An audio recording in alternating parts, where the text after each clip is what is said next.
On the mainline railways of Great Britain, there are around 800 automatic level crossings of various types, and they each have one thing in common. They're all perfectly safe if you obey the rules. The incident you just saw actually happened, but it could have ended in tragedy. That it didn't was simply luck on the part of the coach driver. She risked the lives of her passengers on a reckless gamble that she could get clear of the crossing before the train arrived. Sensible? I don't think so.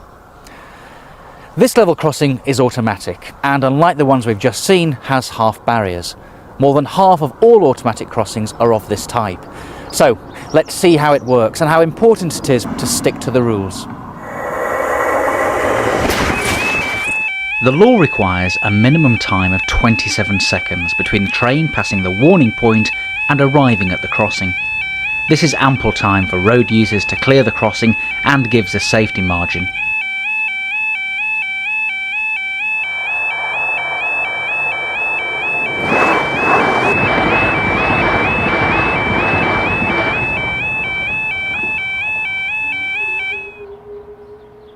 Like all automatic crossings, this one is perfectly safe if road traffic and pedestrians stop clear of the barriers as soon as the amber light comes on and the warning tone sounds. Don't forget that the train may be only 27 seconds away at this moment. Of course, the train might be going more slowly, so it will take longer to get here. But as a road user, you can't know how fast the train is going, so you must always assume it's only 27 seconds away.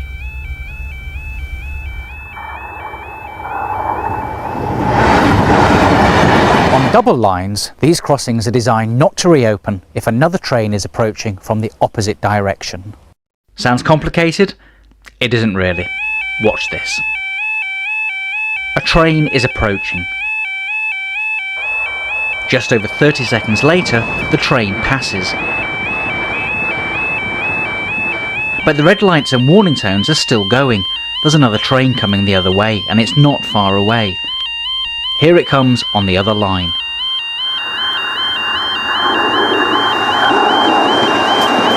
Did you notice that the warning tone changed for the second train?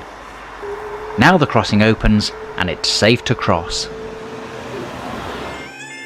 Not all automatic level crossings have half barriers.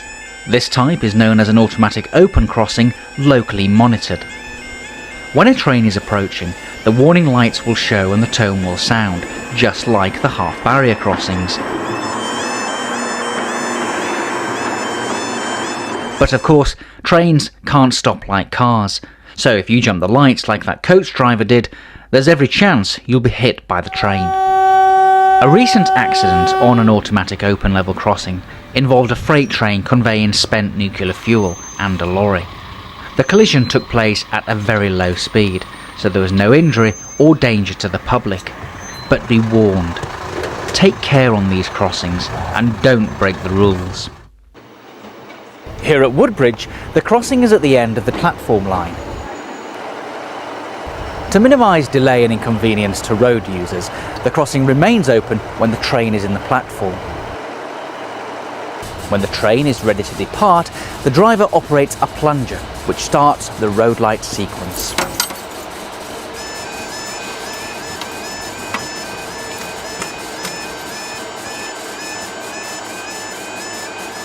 You might see the train standing in the platform, the crossing lights flashing, and think, I've got time to get across before the train moves. This is a potentially fatal mistake. The lights might be flashing for a train in the opposite direction.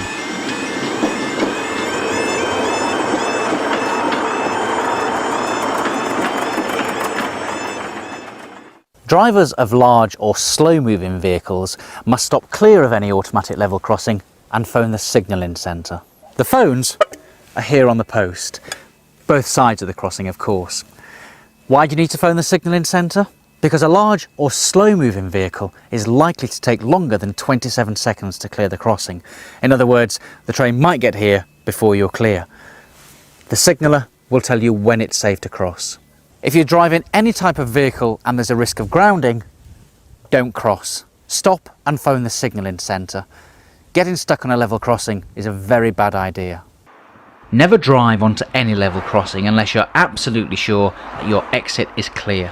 If you ignore this and the traffic ahead stops, you could get stranded on the crossing with a fast train approaching. The last type of level crossing I want you to look at is the one with the miniature warning lights.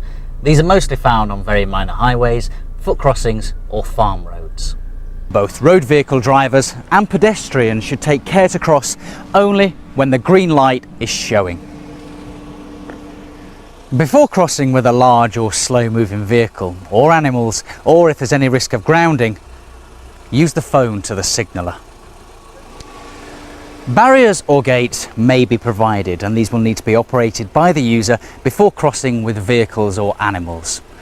When the light is green, open both gates or barriers.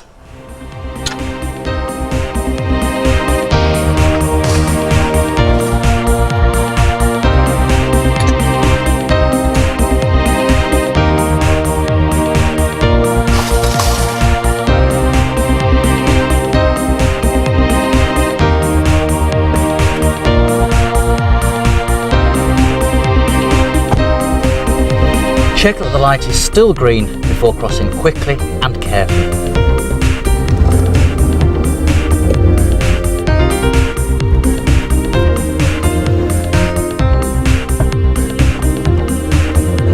When your vehicle is clear of the line, check that the light is still green, then make sure you close both gates or barriers behind you.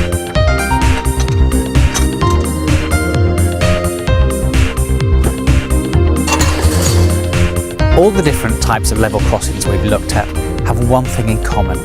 They're perfectly safe if you're careful, vigilant, and obey the instructions.